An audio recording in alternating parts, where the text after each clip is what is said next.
Good afternoon, ladies and gentlemen. It's 12 noon sharp, and it's high time to we should start the class today. Today is the last class, so we have a few agenda. First of all, we will complete the second part of marketing mix modeling, what we were discussing in the last class. That is agenda number one. We'll complete that.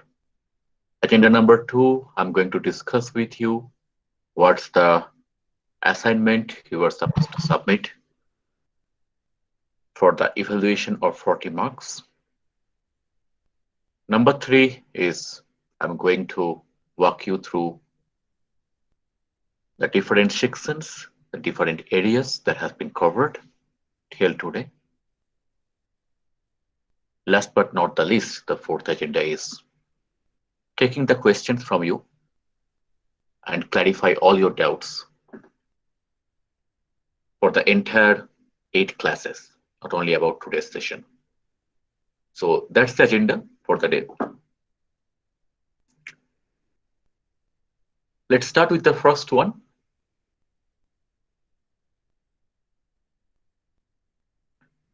As far as the 40 marks are concerned,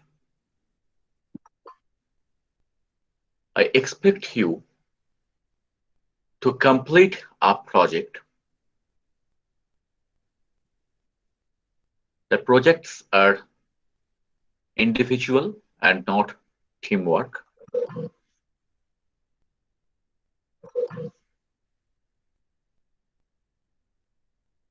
Those who have joined late, for their sake, let me repeat. It should be 40 marks project. The projects are or have to be accomplished individually and not in a team. What you are supposed to do, I shall tell, but let me tell you the evaluation criteria. Out of the 40 marks, 10 marks would be allotted to find out how creative your solution framework is. The first important criteria is the solution framework, and you'll be evaluated based on how creative your solution framework is. We have discussed a number of solution framework. There won't be any marks if any of you just copy the solution framework that I presented to you. That's not something expected. You are supposed to think, and you are supposed to come out with your own or individual solution framework. So that's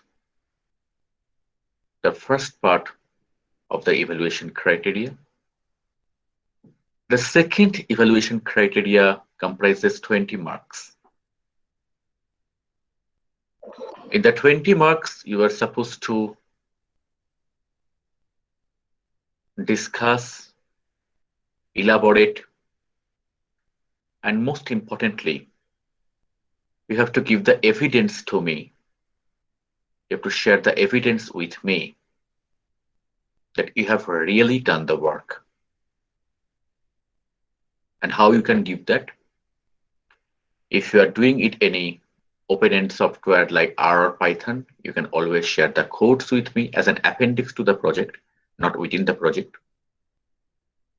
If you are doing it any licensed software like SPSS, SAS, or reviews for that matter, since we have discussed sales forecasting, you must share the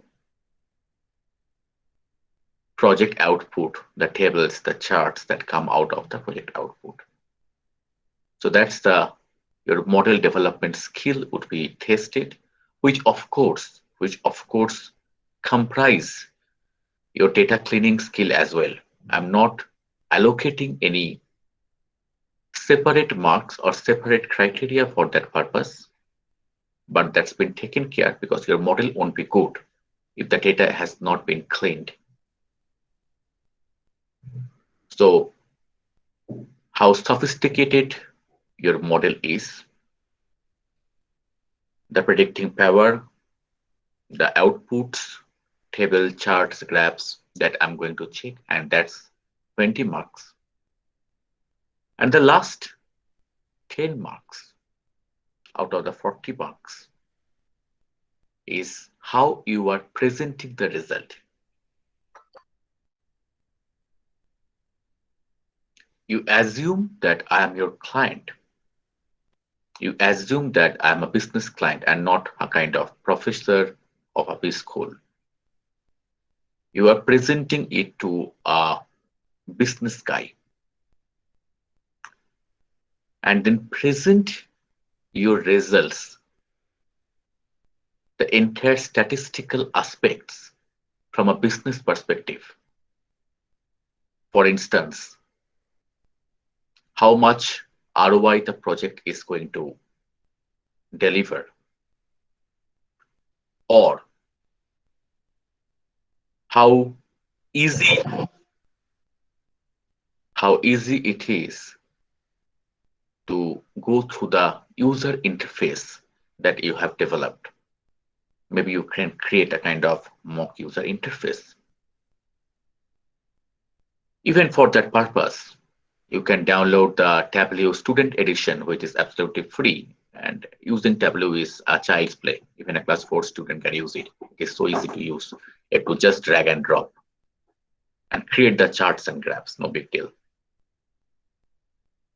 Or to make the matter even more simple, I have shown you in the last class a simple Excel-based dashboard. Even that's also possible. In any case, I want you to think from a business perspective and present the result to me. So any question regarding the evaluation criteria before I come to the what needs to be done the project? Any question on the evaluation criteria?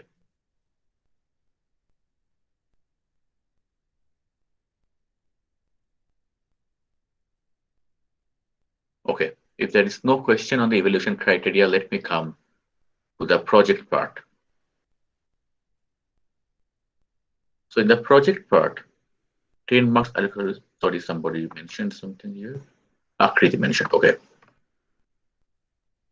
No, sir. Actually, I just put up whatever the marks allocation you have given. But very nice. Thank you so much. Deeply appreciate that. Okay. So now the important part is that what needs to be done in the project. What you have to do is that I have taught you multiple modeling techniques to accomplish multiple problems. It started with the retention analytics. Within that, there were multiple fields like churn time prediction is one particular aspect.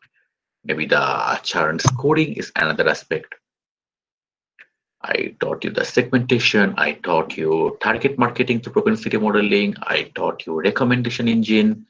I taught you sales forecasting. I taught you the retail analytics dashboards creation. I taught you the marketing mix modeling. So there you have got a lot of things. What you are supposed to do is that you can go to Kaggle website. Let me share my screen. I don't know how many of you are comfortable with Kaggle, but you should be, since you are into the analytics field.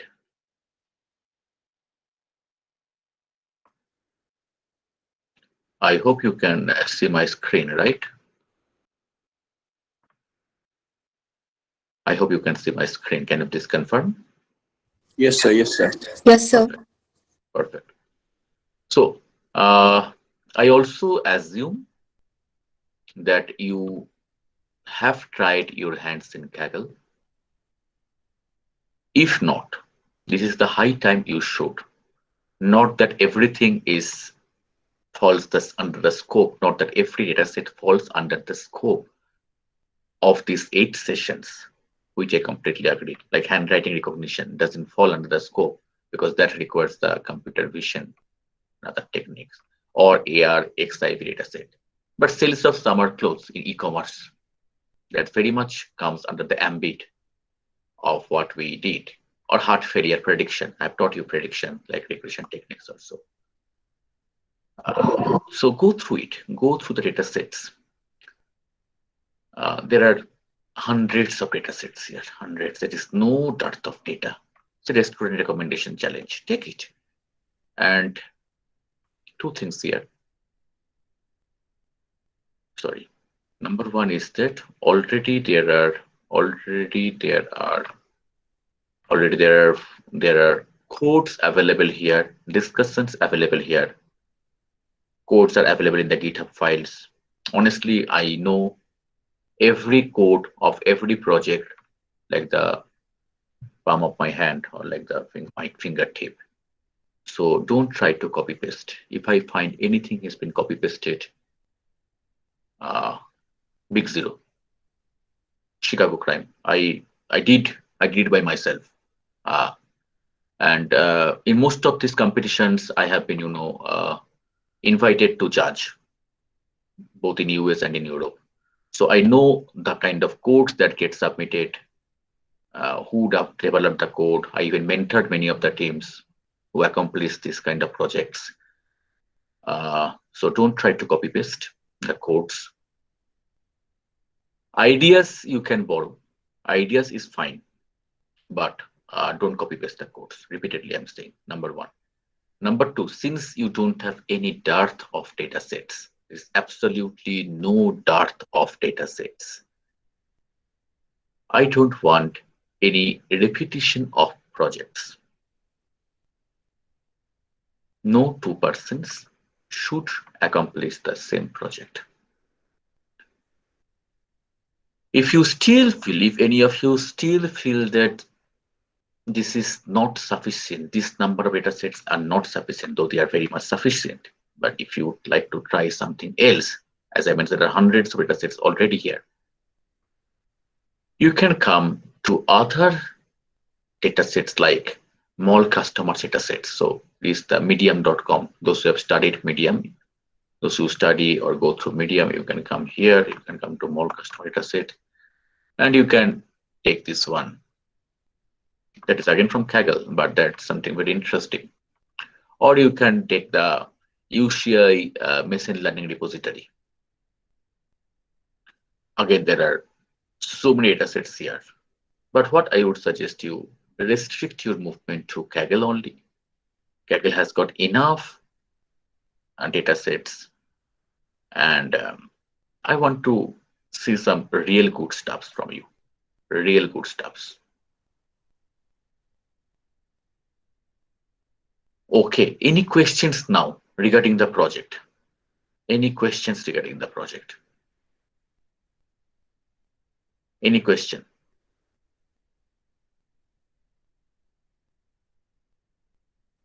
So, name first, please. Sure. Yeah, go ahead. So, we need to download the data set and do all the analysis, like target marketing, churn rate prediction, and everything, right? No. You, of course, need to download the dataset, but don't download the dataset right away. Say, for example, student alcohol consumption interests you. I'm just giving an example. You open it. Look at the subject line and see if that interests you or not. Then what you are supposed to do? You read. What is this context all about? What it is there? What is available in the data? You read that part. Then if you feel that, yes, this really interests me, there is nothing, the beauty of this project is that I'm not forcing you to do a project on a particular topic. Every individual is different. Their interests are different. So you figure out what interests you. Say consumer complaints, you want to do something on the consumer complaints part. Go through it first. Don't download initially. What it is all about. Then you download it. And then you figure out what is the best solution framework I can do. Don't download any other thing other than the dataset. What I prevented or rather told you, if you go to discuss, if you go to notebooks, all the codes, discussions for all the projects are there. I encourage you to go there. Not that I don't want you to go there. I encourage you to go to the discussions. I encourage you to participate in the discussion. I encourage you to go to the forums. What I don't encourage is that don't copy paste the codes from there. That is something not acceptable. You can always get yourself enlightened with the ideas. That's absolutely fine. That's how we all learn from each other. Peer learning, that is absolutely fine. But don't copy paste the ideas, copy paste the codes. That's my note of caution. But ideas you can always, what I expect is that don't just, replicate the idea. I shouldn't use the word copy paste the idea. That's not the right way. Don't replicate the idea as it is. You take multiple ideas. Suppose you are doing a kind of sports analytics here, and then you may get yourself exposed with multiple ideas, how the project has been accomplished, and then amalgamate all the ideas and see what's your idea. Then all your thinking process would be stimulated. Am I clear what my ask is? Or if you have any question, ask me now.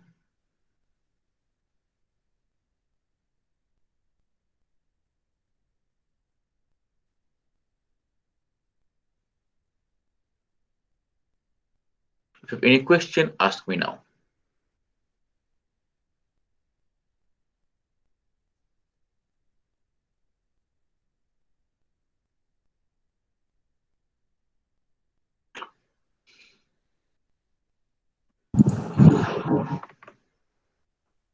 Any What? question?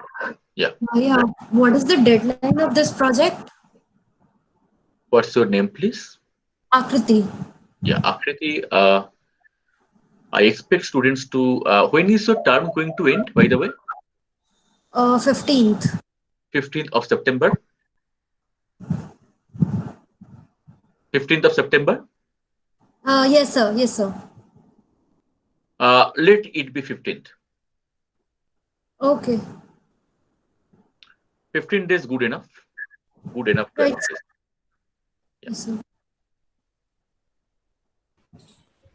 So, Those who are smart can do it in a couple of days also.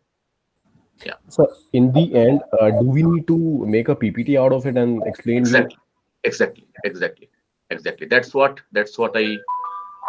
I meant when I said that assume that you are presenting it to a business customer, not to your professor. Call back करते हैं बच्चा. So do we need to restrict with some particular number of slides, 5, 10? How? No. There is no restriction in the number of slides. Now that doesn't mean that you will give 50 slides or 100 slides. That's not the ask. Make your slides really, meaningful. Say, for example, if you remember my slides, suppose if I take this slide, can you understand how precisely or concisely so many concepts have been mentioned in one slide itself? Is a retail analytics, which I presented to you. The second slide itself. Or if I take retention analytics, can you see how concisely I accommodate a lot of concepts? So be creative in every aspect. Can you see how concisely so many concepts have been incorporated in a single slide?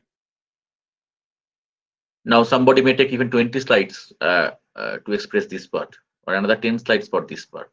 So you have to be creative. You have to be real creative. So that's why 10 marks have been allocated for this presentation part.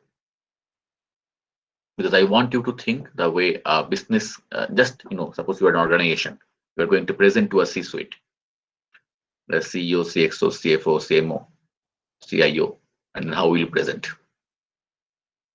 Think from that perspective, not any kind of school project I want. The result should be PPT, and whatever these tables, graphs, charts, which you feel I should see, but shouldn't be a part of the main presentation. You must keep it as an appendix. What is an appendix? If you know, fine. If you don't know, let me. Sometimes I give it in the appendix in my slides itself. So today itself, this is the market mix modeling slide that I'm going to present with you. In the appendix, I have given some, how to calculate that stock. What are the glossary of key terms? That's not a part of the main presentation. That should be the appendix, which you can always go through. Am I making sense to you? Am I making sense to you? Any questions on this project part?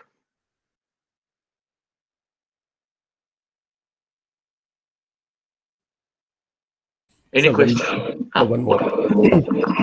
While making the solution whole framework, do we we need to make like what you did, right? Like what I did, exactly. Okay, sir. Got it. Thank you. And there lies your creativity. Don't think from the marks perspective. Think that it's an opportunity for you to work on a real life project. These projects are kind of real life only. These are all the real time data, and then you can really do something great. Even if you really do a good job, you can even publish your results in Kaggle. You can create your GitHub account and showcase your codes for critical review. So that way, that is an opportunity in front of you to grab the attention from the leading data scientists of the world. So think from that perspective and do the project, not for 40 marks. Otherwise, that's not the scope actually. That's only the evaluation criteria. The scope here is that how you can project yourself in an international platform with all your skills. Maybe if some of you are, want to do something really good, even you can think of developing a small product, at least a product prototype, at least a minimum viable product, MVP. Not a complete product is possible, 15 days, I understand. But at least create some kind of input-output platform. That way I have shown you the segmentation platforms. Do those kind of things. Do something very interesting. Maybe this can be your first step for your entrepreneurial journey. And that's what is much required in today's times. You have to be on yourself instead of expecting somebody will absorb you. That might happen, but why not to open your own stream of revenue? You can earn by yourself. Any other question on the project?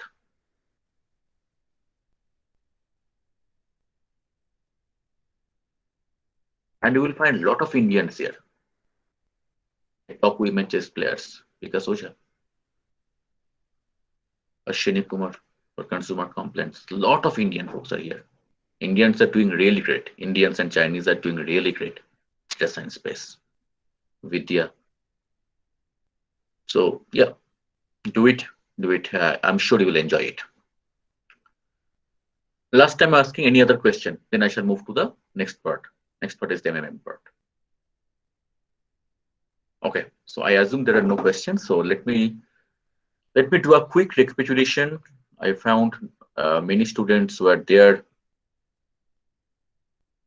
in the list during my last class on yesterday Sunday, but then when I asked that they were not present.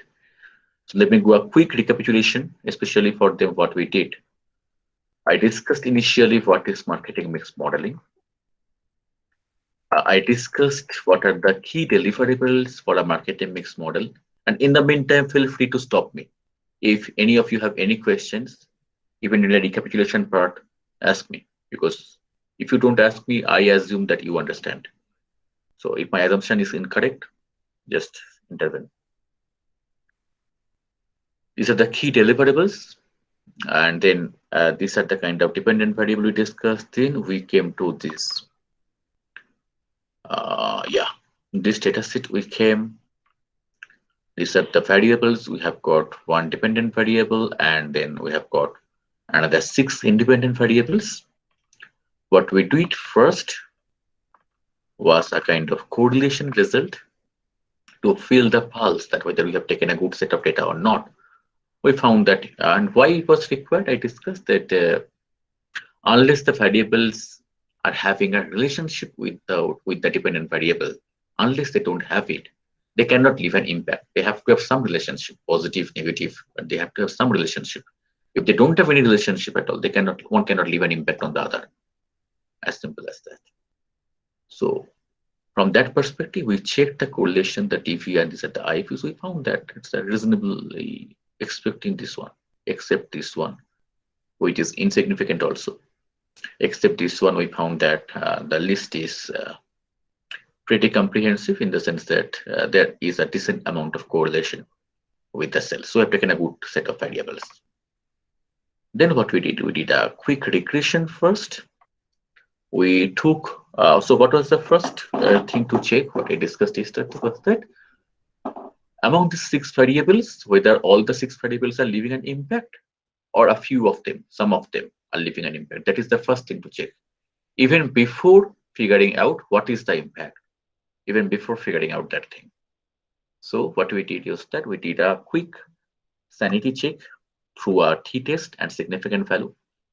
And among these 1, 2, 3, 4, 5, 6 variables, we found that only 2 of them, this 0.016 and 0.031, these 2 are less than 0.05, and only 2 of them are having a significant impact on the dependent variable. So we took these 2 and dropped 1, 2, 3, 4 variables. So we redone the regression equation with 2 variables. We found them significant.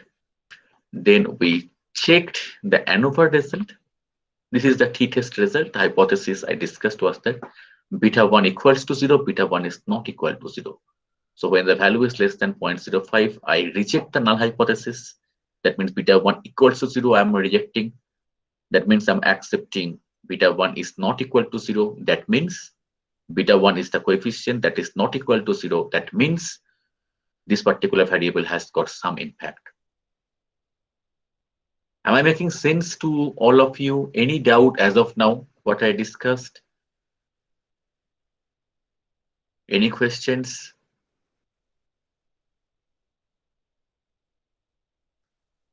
Any questions as of now? No, sir. Great.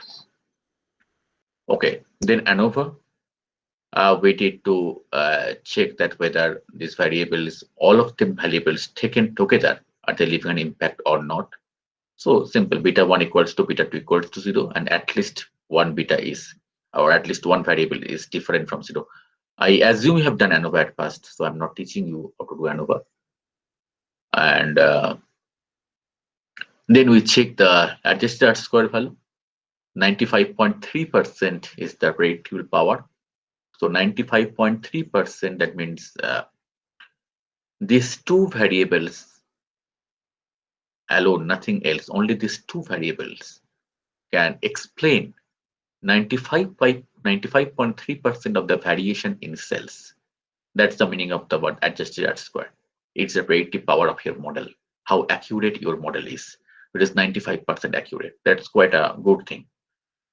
Then I discussed, of course, one of your friends only helped me in framing the equation. When I asked the question that who can frame the equation, the gentleman came out and then framed the equation is y equals to, y means cells here, cells equals to minus 10.616 plus 0.243 into market potential plus 1.424 into number of cells people.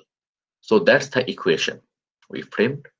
Then I also explained that the utility of that equation through an Excel sheet kind of dashboard, where you can just change the market potential. I have given a formula here, the formula that I just said, y equals to minus 10.616. So I've just kept it as a constant. That is the B2 is the constant here. And then this is the C2 is the coefficient of the market potential. And D2 is the coefficient of the number of salespeople. So you can just change the market potential and change the number of salespeople, and you can find the sales. Like for example, if I make it 40 instead of 30, the sales will increase to 31. Or if I make number of salespeople from 23 to 30, the sales will further increase to 41. And the other way around as well. Like if I want to make it 50, And then I can actually play with these things, that whether I should increase the sales people or market potential, depending on the cost, depending on the salary I need to pay or the kind of promotion I need to have this kind of market potential. But I can have a kind of sanity that, well, I require the 40 sales people, or I may need this to be 35, or even this can be 38 or 37. Yep, maybe 50. I'm making sense to you guys? Any question here? This is what dashboarding is all about. And you are not supposed to present to the client the raw codes. And that's the last 10 marks have kept, how we are going to present it to the client. For here, it is this kind of dashboards for customer segmentation that I have walked you through in one of my presentation, like this one. Yeah, this is a dashboard I presented through Tableau. I discussed. That's the presentation. I'm not going to know where you can see the cluster analysis codes are there, the SAS codes are there. No, that codes have not been mentioned in any of these slides. But what has been mentioned here is that this beautiful dashboards. It's very easy to understand, easy to interpret. So I want you to be, I want to spend some time and you can think, you can stimulate your mind and come out with some creative dashboards that you can present to your clients. Any question here in this dashboard, MMM? Any question? Any doubt?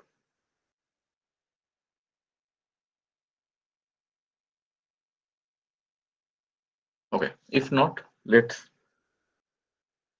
come back to the MM slide. Here we were. So yeah, we discussed DV, sales volume, and then we said that this equation is just the beginning. Equation is just the beginning of the MMM.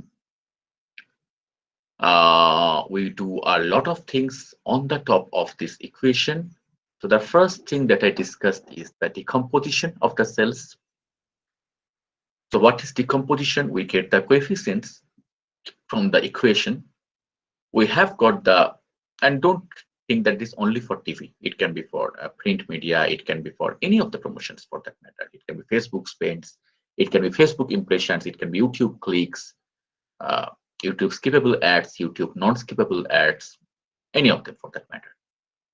And what is simple thing decomposition is that you can multiply this coefficient with the GRPs, with the spends, and then come out with a specific decomposition number, which means that on week 1, say if car is the product, then on week 1, 10 cars are sold because of TV. That's the interpretation. And then you have to make that total of these decompositions. And what does that mean? That total, this many products are sold because of this particular media. Which is TV here, it can be any other thing. Any doubt, any question here on the decomposition part? So what does that mean? You were actually decomposing. That means you found out the aggregated sales effect. Now you are trying to figure out what is the exact contribution of each of these media in generating the sales. Making sense? Any questions, any doubts, any thoughts? Any question? Okay. So then we went to how we can present this through a month-on-month contribution to retail sales. This is simple thing like base, BTL, ATL, and then we can further break it down to the channel-wise decomposition. This is the aggregate one. All the BTL taken together, all the ATL. This light blue is the ATL taken together, and then you can further break it down with print, TV, digital, how they are been spreading or what is their contribution across the time. Further, I walked you through that how you can present it like this total volume decomposition, and then if this is the BTL and ATL, you can further segregate the ATL to what is the impact of print, TV, digital, like that. Is the year-on-year channel-wise contribution, like this is the full analysis period. how the different channel contributed, and how from 1718 to 1819 it has changed. And if it has gone down, I've given this kind of red arrow mark. So you can see that TV has gone up. Yeah, I mentioned also here increases due to a 12% increase in execution, while a decline in contribution other channels is observed. Yeah.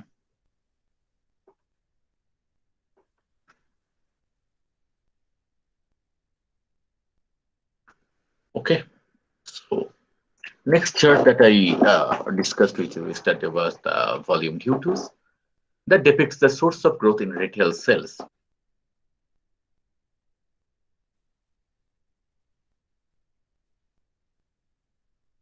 What is it showing now?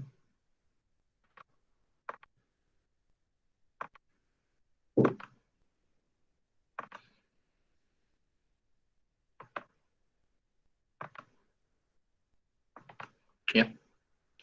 So this shows the volume duties that total retail sales has increased by 98.7%. And this is all the addition. If you add them, this will actually comes to 98.7. So what drives this? So this is due to, means due to what? Is because of, rather, another way to express it. Yes, this has increased. That's fantastic. From 1718 to 1819, it has increased. Fantastic. But then what made it increase? Like, yeah, that's the kind of breakup. That's what made it increase. And this is the percent change in spends. Like the total spends has increased by 12.2%. And then how these things, most of the things have increased, right? Other than BTL overall and the OH part and digital, yeah. This is the volume duties waterfall chart, again discussed yesterday, like how it has increased from 1718 to 1819. It was 9,690, and then now it is 19,253. What made it increase? What was there here in terms of percentage? Now just in terms of number, you can see. That's what made this kind of growth from 9,690 to 19,253. Yeah, almost 98.7%. So these are the drivers of that change. Then we discussed about the ROI calculation. So this was till this slide, it was about the contribution calculation. Then I came to the ROI calculation. Total TV spends, if it is say 1 million USD, it can be any number for that matter. I'm just giving an example. Or the price of a product, it can be card here. I mentioned here card, it can be any product, it's 100,000. And then total TV contribution or decomposition, that you know how we have calculated decomposition. Like 20 we have got.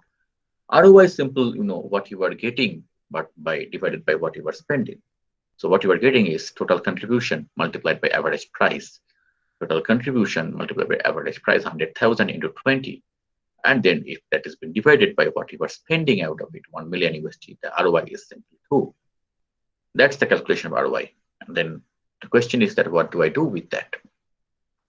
So this, you can do multiple things with that. So here is the answer, what you can do with the ROI calculation.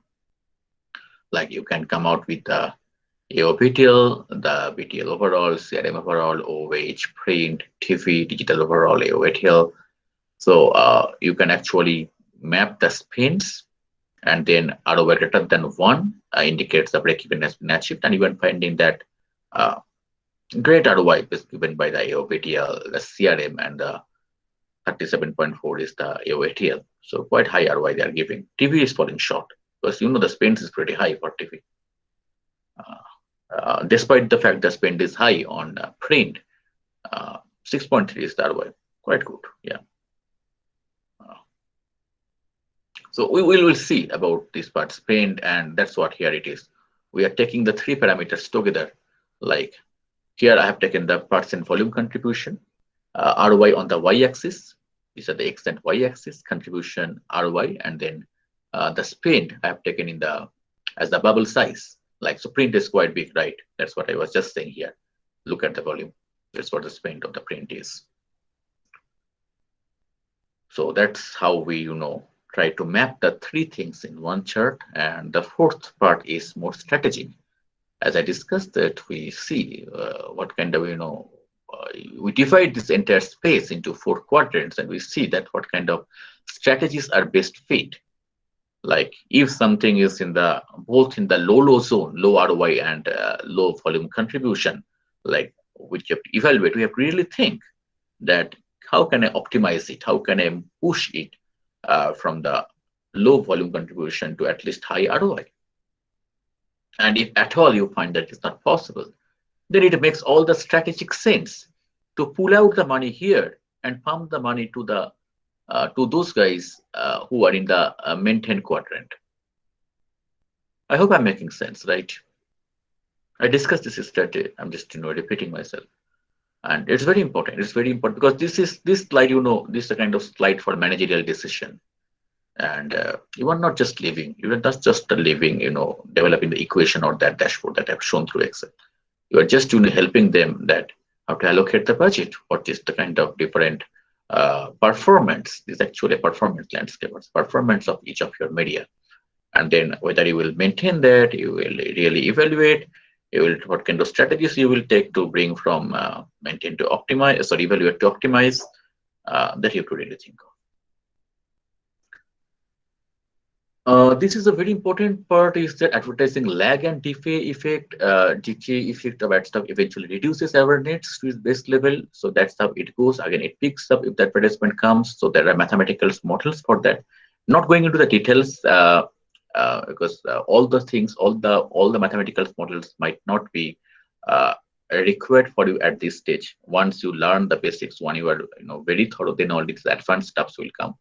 But nevertheless, I shall walk you through that what kind of results you present once you are done with the ad stock model. We come out with something called response curves that quantifies and visualizes the diminishing rate of returns of each media channel. You must have heard this word, diminishing rate of returns, especially in the context of economics, right? It must have been taught to you in your first year in the economics subject. What is diminishing rate of return? How to calculate those stuffs? But in the context of market mix model, let's understand what is important here. We come out with four important parts, 4 important steps, milestones, 4 important milestones in this entire curve. The first is the sufficiency point, minimum amount of media pressure required to have a significant impact on lift. That means what? There is a without or below this thing, if any kind of spend or happens, that is not going to make any impact. That's the sufficiency point, is the minimum amount required. Then there is the maximum marginal average media pressure required to get the maximum marginal volume response per additional unit of media pressure. So that's the max part, and the max ROI is here, point at which the best returns are obtained for the level of media pressure, and finally the saturation, point at which the returns will start diminishing significantly. You can see here the curve changes. And that we do for every media. Like for response card for TV we develop, you can see here this is the sufficiency point, this is the max marginal, this is the max ROI, this is the saturation. Beautiful thing is that the current spend also is show to the client, yes, your current spend is in the optimal zone. Optimal zone is between the max marginal and max ROI. That's the optimal zone. Ideally, the current spend should be within that, and that's what we found. And this is a kind of example. This is a kind of representative example here. Say another example I have given, like for the print media, it can also happen. Like these current spends are beyond the optimal zone possible. So the suggestion or the kind of managerial recommendation here is that spends can be decreased to increase ROI. So that's the kind of insights this kind of response curves through. Then I shall go to the another important part is the optimization scenarios. Optimization means I already discussed with you, like a kitty has been given to you, how you can better allocate a kitty of say 1 million USD so that your ROI or the retail sales increases. And I have given the example of 4. It can be 40 also, 10 also, 20 also, 3 also, 2 also. The scenarios depends on how you would like to reallocate. How would you like to reallocate your marketing budget kitty? Like a reshuffle is 0% change. You are not changing. You are not decreasing or increasing the spend amount. You are just reshuffling the same amount, the same USD or the same INR across the multiple promotional tactics. Conservative, I've just given a kind of -10% change in spend, or realistic can be -5%, optimistic can be +5%. That's the kind of scenarios I have generated. As I mentioned, you can have your own scenarios, own number, nothing hard and fast about it. So you can create your own scenarios. Having said that, the crux of this kind of analysis comes from the client with the constraints. So client gives the, hey, I don't think it's wise to spend more than this amount for TV, or more than this amount for print, or more than this amount for digital. That's what my media guys also say. So that's the kind of constraints we incorporate into the model. So here is an example of a reshuffle. Current spend and the planned spends are absolutely the same number, because I'm just reshuffling. So current spend, minimum spends has been given here. This is the kind of constraints, as I was saying to you. Minimum and maximum have been given to us from the media, from the client side only. Okay, that means what? So OH, it shouldn't be, even if you reshuffle, it shouldn't be less than, it shouldn't be -30% or more than 20%. You have to play within this range only. Or print, for example, it shouldn't be less than 20% and not more 30% more. It should be within that range only. That's the kind of constraints that clients give. And whatever trick, whatever magic you can create, you have to create the magic under these constraints. That's why they are constraints, right? Okay. Now that's the beauty. So we have just reshuffled the entire budget. The total amount remains the same. Mind it. In the reshuffle, we are not changing the total amount. Whatever was there, the same amount is here. We are just changing or reshuffling it. And by reshuffling it, say for example, we are saying that, hey, why don't you reduce your OH spend by this much, by this percent? You reduce your print spend by this percent, -10%. TV by -13.5%. From 1,043, now reduce it to 902. That's the kind of recommendation we are giving. See, from 1,373, you reduce it to 1,234, and you increase digital from 73 to 314. 331.9% recommendation has been given. And if you follow this recommended spends, your retail sales have been projected to increase by 4.9%, and total ROI will be 5.4. Now that's the beauty. That's the beauty. You are not spending a single extra dollar. You are not spending a single extra amount, but still your mathematical model can help you to increase or bolster the sales by this much percentage. And I shall show you a second case. A second case is even more interesting, because this is what is a conservative scenario. What does conservative mean? Just a quick recapitulation. Conservative means that I am reducing the budget by -10%. If previously it was 2009-29, by reducing it by -10%, it comes to 2006-36. Sorry, yeah. Now, if you look here in this conservative part, despite the fact that it has been reduced from by 10%, still my mathematical model can help to increase retail sales by 4.5%. That's the beauty. 4.5% increase retail sales can still be achieved with a 10% decrease in planned budget. Now you see, now you understand that why our clients don't hesitate to pay us, because a simple model, a better allocation can help them to really increase the sales in an ROI to such a large extent. And you can understand the meaning of this figure when it comes to millions, sometimes even billions of the client's total sales figure. So that's the beauty of the marketing budget optimization. I hope I'm clear to you. Now the next part, the last part of this marketing mix model is something beyond marketing mix model. We will start with a classic problem that comes to us is that the last touch. You must be knowing what is the first touch, last touch. It is typically in the context of e-commerce platforms, right? Whenever things are being purchased online. So the question is, and customers, have multiple touch points before they get converted. I hope I'm perfectly audible to all of you, right? I'm not asked you for a long time. Am I clearly Yes, sir. audible? Yes, sir. Yes, sir. And are you understanding me what I'm saying? Yes, sir. Yes, yes, sir. Okay. Feel free to stop me and ask me questions if there is any doubt. Sure, sure, sure. Okay. Because I speak in a flow like a story, but then you have to interject me if in any case you don't understand. So what happens in a kind of e-commerce? I even discussed this thing briefly on the sales forecasting class, or sales forecasting class. In a case of multi-touch attribution model, or forget our attribution model. Say, think of the scenario multi-touch points. So customers are clicking on 10 advertisements in 10 different pages. Say you are seeing something on Facebook, then you have gone to the website, quite possible, right? Or you have seen something in Facebook, then you have seen another ad in another website, you click there, and then after few touch points, you went and purchased. Quite possible. So every customer has their own interesting path.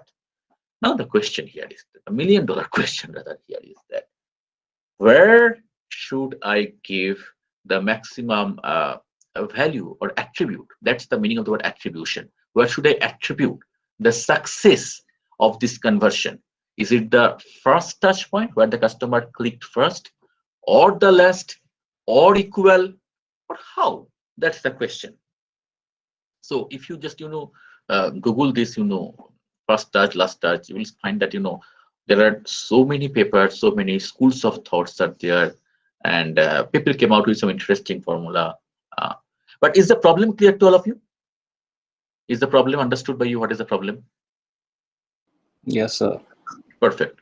Now, a very common solution. Common means popular solution, I would say, because that requires some kind of intellectual stimulus to solve this problem. So very popular, very common problem solution is that multi-touch attribution modeling. Typically, Monte Carlo Markov chain is applied. What is the Markov chain? Simple. If you are in point A, what is the next point? What is probability of clicking the point B? Or say, for example, if I give a more simple example, daily life example, like today is having a sunny weather. What is the probability of rainy day tomorrow? That's the kind of Markov chain you're creating the next step. And another extension Markov chain is the Bayesian network, where you are connecting the entire network, not only just one step. Anyway, keeping that part aside. So, and Monte Carlo means what? Monte Carlo means you're actually creating a kind of simulation on the top of the Markov chain to have a better predictability. So anyway, point is that people use the Monte Carlo Markov chain for this multi-touch attribution modeling, and then try to solve the problem of this attribution. That's a super theoretical solution. That's an excellent theoretical solution. You get a lot of intellectual joy if you accomplish that or solve this kind of problems. But to do that thing, and this question was asked to me in the first or second class, what to do. The problem is that you have to depend on the cookie level data. That means you have to know that yes, this is the same person, so Dr. Tuhin, who was clicking on site X. Now from the mobile again, he is clicking an ad on site Y, or a social media ad, or somewhere there again after 2 days, and then finally he is purchasing that thing on the 7th day. Theoretically, I can create a simple table like day 1, day 2, day 3, day 4, and then the impression and click in every website. I have created a table and I can do it. But can you get the cookie level data so easily? Answer is no. You can't. And that's why there is a better solution to it. But is the problem with multi-touch attribution modeling understood by everyone? What is the problem here? Yes, no? Yes, sir. Perfect. In case you don't understand, please feel free to stop me. Okay. The solution of the network analysis is what I'm going to do or discuss right now. So what we do is that instead of working on the individual customers' data, we work on the aggregated data. That makes our life easy. And so what do?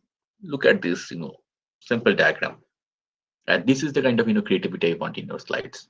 By a simple diagram, you can explain so many things. So these are typically marketing mix model, right? Impact of affiliate, impact of paid social, impact of display, impact of search, impact of several multiple, whatever this kind of strategies and techniques on your sales. That's what we discussed in MM, right? But if we can, create a network analysis on the top of it, where I can figure out the impact of affiliate on paid social, or the other way around, or impact of paid social on search, or the other way around, or impact of display on search, or the other way around, I can actually pretty well figure out that what is the impact that paid social is generating for search, and then search is generating for order, or affiliate is generating for paid social, and paid social is generating for search, and then search is generating for orders. So a lot of these networks I can come out with. So let me show you a kind of solution. Again, I developed this solution for a leading computer giant who was my client based out of US.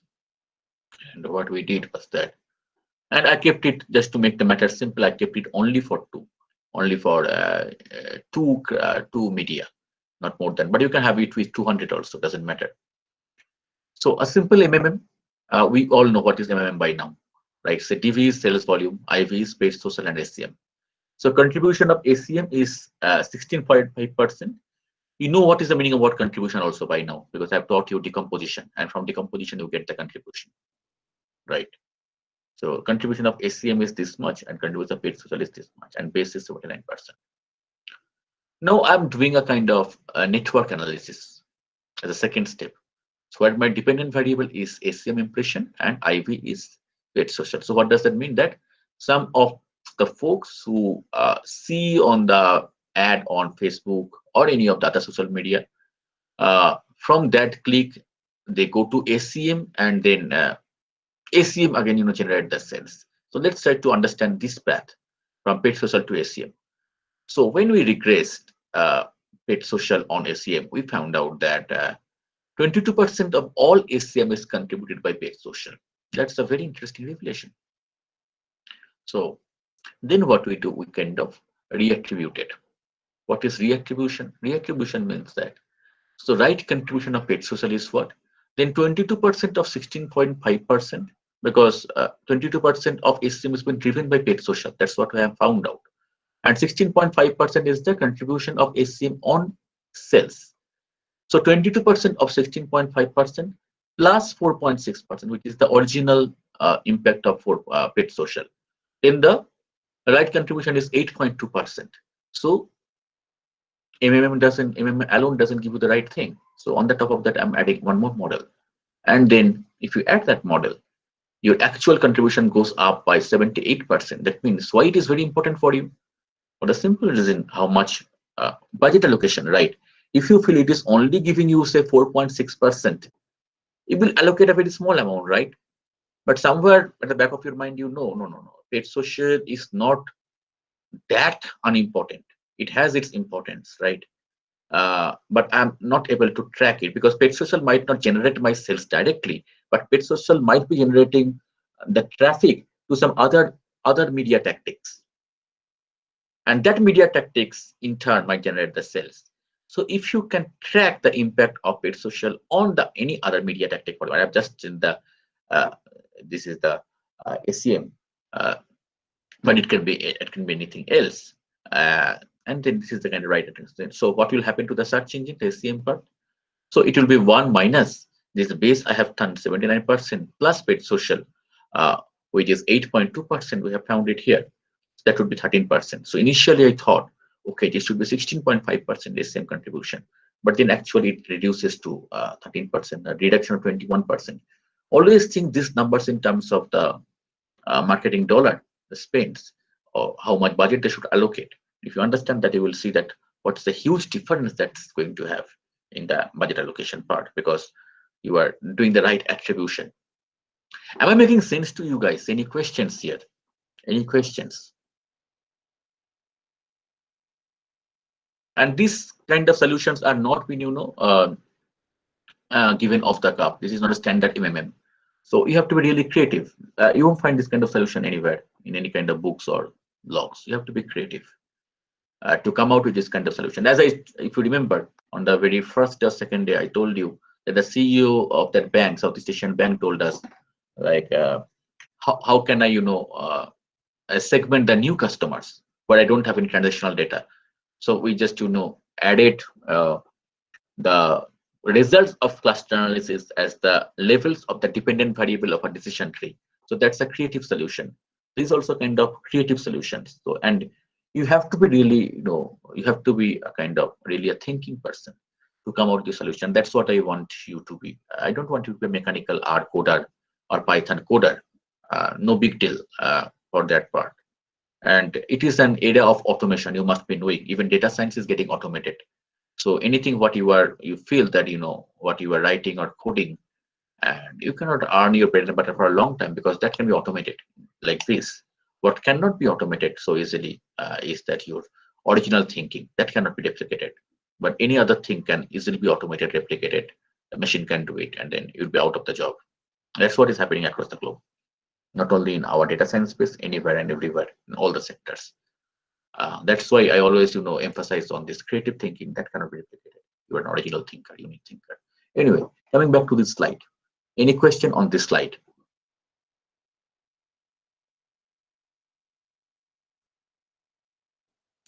Any question on this slide?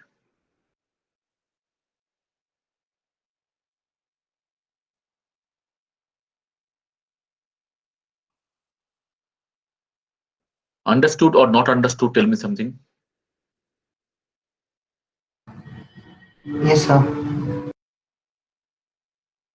Okay, so I assume everybody understood, but feel free to tell me.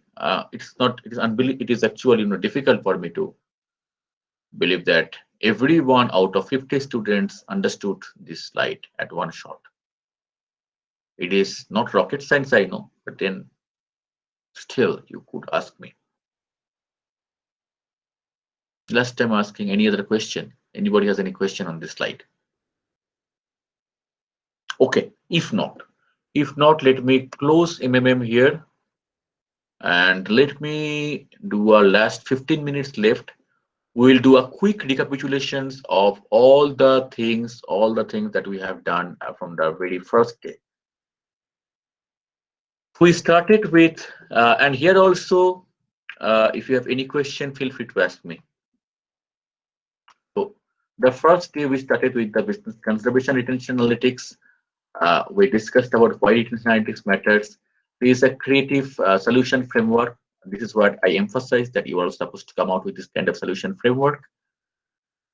These are the different approaches for the step one only. Mind it, for step one, there are 3 approaches, and each of these approaches has got multiple algorithms. So that's the kind of solution framework I expect from you. Then step 1, approach 1, K nearest neighbor. I discussed what is KNN, just quick recapitulation from here you can get. It is K nearest neighbor. New example to classify, does this class A red stars or the green triangles? If you just do a K1, then you will find it is the closest one is the red star. In the same way, you can slowly increase the value of K. If K equals to 3, then you have got a little more thoughts. Well, I'm getting 2 triangles but 1 star. K equals to 7, and then in that context, I discussed about the multiple forms of distance. So that was K nearest neighbor, and then we discussed about the churn scoring algorithm, logistic regression. On that context, I discussed with you with this data set about how to predict churn through logistic regression. So this is what we did. We took the churn, not churn as dependent, and this as independent of the covariates. So we run the regression equation. And we interpreted a lot of things like what is an odd, what is the Nagelkart square, how to interpret logistic regression. We did that thing. Okay, coming back here. Then we discussed what is survival analysis. The technique with two dependent variables. One is the score, not score, churn scored or churn didn't take place. Churn take place or churn didn't take place. And the second one is the duration, the time part. I discussed that how we have got it from healthcare and then extrapolated that concept in the marketing analytics part.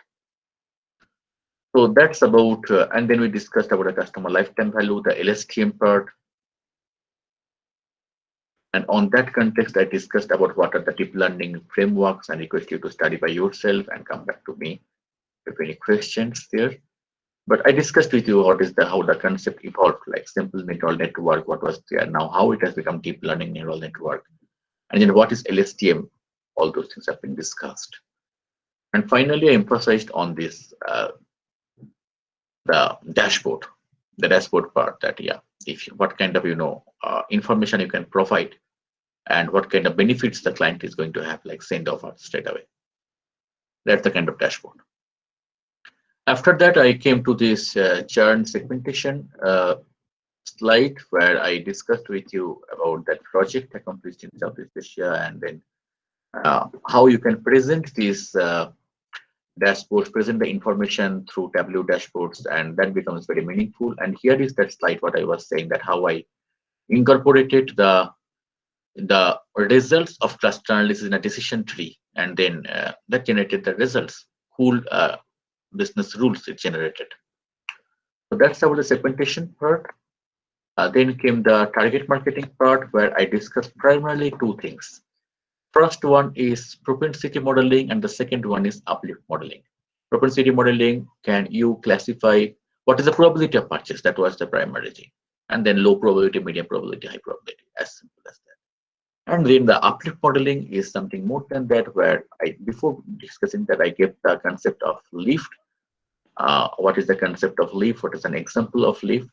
And then I gave the idea that response if you are not giving a kind of promotion, or if not treated, by if don't receive an offer, and by if receive an offer.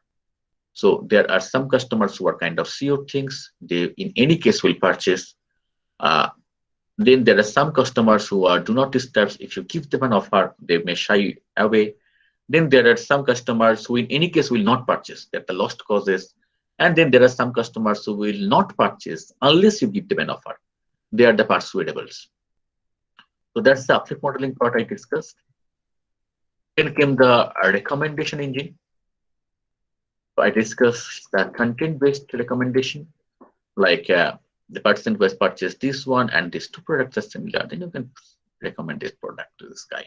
That's a content-based recommendation. Then I discussed the concept of collaborative filtering. So where you know that these two guys are kind of spokespersons. And then you also know that, if this person purchases this pizza, this salad, and this beer, you can always recommend this beer to this spokesperson. So that's collaborative filtering.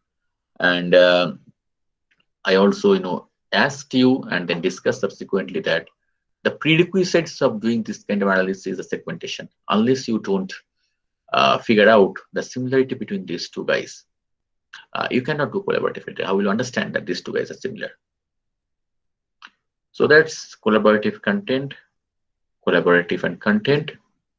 Then I discussed two approaches of collaborative filtering. By the way, if there is any question, feel free to ask me. I'm just going fast to revise all the things that we did in the 8 classes. But if you have any question, ask me. Feel free to ask me. I shall be glad to answer that. This is the kind of collaborative filtering. One is user-based filtering and is item-based filtering. The user-based, these two guys are similar. So whatever this guy has asked for, if these two guys are similar, then I can also recommend similar thing to this guy. So this grape and this orange can be recommended here. And this is the kind of item-based filtering, because these two fruits are, if they're similar, then folks who have purchased this particular product, then the similar product can be recommended. So if the person has purchased this one, watermelon, then these grapes can be recommended. That's item-based filtering. We discussed about the hybrid recommender system and what are different methods of combining them. So that's about the recommendation system. Then we came to sales forecasting. We discussed 4 broad genre. One is the Shapley value, statistics, ARIMA time series, XGBoost from the machine learning techniques, and LSTM from the deep learning techniques. So with this example, I walked you through the Shapley value regression, how to calculate the Shapley value. I discussed this thing. This again an example of attribution modeling, by the way, is an example of multi-touch attribution modeling. But I told you that the better way is network analysis. Go with that. Yeah. So that was the Shapley value part I covered. ARIMA. I subsequently sent you also the material to study about very simple language. If you have gone through that, you can understand. In very simple language, it explained, and also I've shared the R codes. And I also walked you through that how to do it through SPSS, through this example analysis. At first, I told you to do a kind of sequence charts by taking the variables you want to forecast, and then subsequently I told you how to create the models by taking the dependent variable and then whatever the number you want to give, say the 3 months, 6 months, you just give this number here, year and month, and this is going to predict. And this can predict at bulk. This can predict also 100 observations together. So we also discussed the LSTM architecture on that day. The LSTM variant, the GRU we discussed, and then I discussed about this use case that I did in Mexico in the agro industry. Important part what I discussed is what is that? Feature engineering. Yeah, this is the hottest day in hot months, coldest day in hot months, hottest day in cold months, and coldest day in cold months. So a lot of feature engineering has to be done before we run a model. That's something very important. This is what we discussed about sales decomposition, ARIMA, XGBoost, LSTM, and then there is model comparison. And then we see that we have found that LSTM works the best here. And then finally, in the last class, we discussed retail analytics. We discussed about the satellite images part. We discussed demand forecasting. We discussed the planogram. We discussed the analytics dashboard like shelf replenishment, shelf performance analysis, stock replenishment, assortment planning, basket analysis, product affinity, improved category visibility. We discussed the web app development or the mobile app development. We discussed about the planogram automation and the image analytics in the store.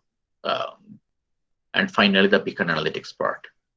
And today, and of course, yesterday, we discussed about the marketing mix model, which I again revised today. Yeah. So also I discussed about how to do it in SPSS, or that's very easy. You can do it in any software, it doesn't matter. Even in Excel, you can do, no big deal. That is a multiple linear regression, not the Bayesian, but yeah, multiple linear regression you can do in Excel, no big deal. So software doesn't matter, but yeah, your skill does matter, that how you can present.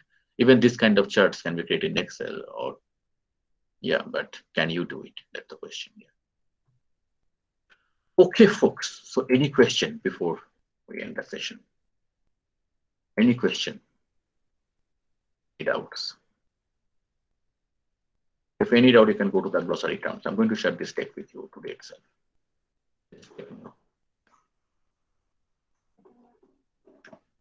Any questions? Any doubts?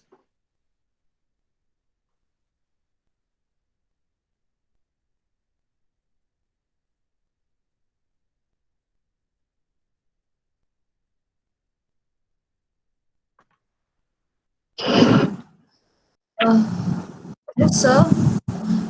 So you have sent most of the PPTs for the classes, and the remaining PPTs. I'm going to can you- share. No worries. No worries. Yeah, yeah. I Thank was you a so bit much. busy last couple of days. Maybe today also I'm a bit busy. Maybe tomorrow. Yeah. Right, sir. Right. PPT, dataset. Yes, sir. Your Thank you so much. But yeah, my suggestion is that take the PPT as a kind of reference frame, but don't focus there only. Yeah, you must study by yourself. And for studying these things, don't think that you will study from books. No, you have to really study blogs. You have to really be in Kaggle. You try your hands. Every day something new is happening. If you search in Google for a continuous period of time, maybe 1 month or so, you will find the Google cards will keep coming about every new thing that gets appeared in this. So that's how I Google updates me that yeah, this is the kind of research paper, this is the kind of new algorithm, and you should ideally be updated every day. that what is new happening. That cannot come in a book. Can never come in a book. Yes, sir. One more request. Sir, can you please share the links of your class recordings with Tushar, sir, so that we'll get it. Most of the things are already there. Remaining things also I shall share. Already, you know, I think first 4 classes have been shared with him. Okay. Yeah. Okay, sir. He has already, I think, uploaded. I don't know what he has done, but it has been shared. It has been shared. Okay. Yeah, first 4 classes, remaining 4 classes also shared. No worries. Right, sir. But any other questions you are having? So Akriti, 15th, 15th, yeah, by 11:59 p.m. 15th Okay. by 11:59 p.m. Your mail should reach me. Nobody should send me any individual mail. Nobody, I repeat, nobody should send me any individual mail with the assignment. Okay. Whatever you want to say, Akriti will give you the date when you will share it with Akriti. That's between you and Akriti. Akriti will share me one mail with all the PPTs. The name of the PPTs should have your name and your roll number. The title slide of the PPT also should have the name of the project, your name, your roll number, so that I don't have any kind of confusion to understand who has developed that thing. In case of any confusion, who is the sufferer. So Akriti will send me one mail. Akriti, if you cannot, of course you cannot attach all the 15. Either send it zip file or Google Drive, but you Okay, will sir. send only one mail, latest by 11:59, 15 September. So yeah. Right. Okay, and Sir, I'm sorry to ask one thing. Yes, regarding the interpretation of the data, can we do in a Word file or any PDF? no, put in PPT, and there is a reason that it has to be concise. And any interpretation shouldn't take more than 4 to 5 bullet points at max. That should fit in a PPT. That's good enough. I don't want to see any paragraph. Stop the habit of writing paragraphs. Nobody has got that attention, that span of attention to go through paragraphs. It's the TikTok era, right? Previously it was Twitter era. Now even Twitter has expanded. Now it is TikTok era. So the attention has severely suffered. And so also what the business guys, they're super busy. You think in that way. You're presenting it to a C-suite. No Word file, just PPT. Got it, okay, sir. all the best. If you have any question, feel free to drop me a mail. Wish you all the best for your career. Bye-bye. Thanks Thank you so much, sir. Take care. Thank you, sir. Thank you, sir. Welcome. Thank you, sir.